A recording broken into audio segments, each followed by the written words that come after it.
अन्त टाढाबाट फेरि खसाल्नुहोस् म चाहिँ फेरि यार कहाँ फुट्नु है फेरि खसाल्नुहोस् दामी रहेछ दामी दामी ओ बाबा लाउनुहोस् यहाँ जुम गरिदिनु जुम गरेर देखाइदिनुहोस् यहाँ सङ्घर्ष इलेक्ट्रोनिकले धमाधम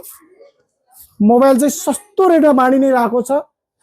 के त भन्दाखेरि 256 GB स्टोरेज रहेको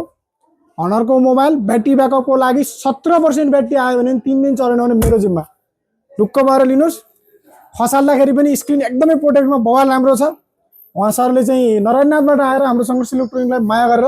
उहाँले हनर नै लिन्छु भनेर आउनुभएको थियो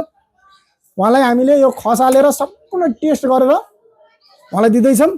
लौ सर तपाईँले खसाल्नुहोस् टेस्ट गर्नुहोस् पानीमा हाल्यो भने पानीमा हालेर पनि टेस्ट गर्छु अन्त टाढाबाट फेरि खसाल्नुहोस् म चाहिँ फेरि यार कहाँ फुट्नु है फेरि खसाल्नुहोस् दामी रहेछ दामी दामी ओ बाबा लाउनुहोस् यहाँ जुम गरिदिनु जुम गरेर देखाइदिनुहोस् यहाँ यतातिर देखाइदिनु सर क्यामेरातिर देखाइदिनुहोस् फुटेको मोबाइल ल हेर्नुहोस् केही पनि भएको छैन ल धेरै राम्रो रहेछ के त भन्दाखेरि सङ्घर्ष इलेक्ट्रोनिकमा आउने तपाईँले मोबाइल खसालेर पानीमा हाल्ने मनमा पानीमा हाल्ने ओखर फुटालेर लिने भयो ओखर फुटालेर लिने हातबाट खसालेर लिने भयो हातबाट खसालेर लिने गाडीको टायर बुनी हालेर लिने विचार छ भने चाहिँ तपाईँको इच्छालाई चाहिँ हामीले पुरा गर्दै नै छौँ सङ्घर्ष इलेक्ट्रोनिकमा आउनुहोस् सस्तो र सहुलियत रेटमा अफर र डिस्काउन्ट तपाईँले क्विज लिनुहुन्छ क्वेसन सोधेर मोबाइल लिन्छु भन्नुहुन्छ कोही आउनुहुन्छ उहाँहरूलाई चाहिँ हामीले क्वेसन सोध्छौँ केही न केही गिफ्ट राखेका नै हुन्छौँ र सामान लिँदाखेरि डिस्काउन्ट भइहाल्यो डिस्काउन्टसँगै गिफ्ट पनि दिनै रहेका हुन्छौँ हामीले कभर ग्लास के चाहिन्छ उहाँको आवश्यकता अनुसारले हामीले हेरेर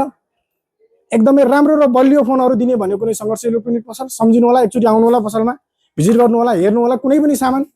मन परे लिएर जानु होला मन नपरे नलिए पनि केही फरक परेन आउनुहोस् हेर्नुहोस् चित्त बुझेपछि लिनु होला तपाईँको आफ्नै पसल हो कस्तो लाग्यो तपाईँले मोबाइल त ठिक छ नि धेरै राम्रो ल अरूलाई के भन्नुहुन्छ यसो क्यामेरातिर फर्केर एकछिन ठिकै केही छ भनिदिनुहोस् अरू जना नि आएर लिनु होला होइन यता आएर चाहिँ मोबाइलहरू धेरै राम्रो रहेछ त्यही नै हो ल हस् धन्यवाद नमस्कार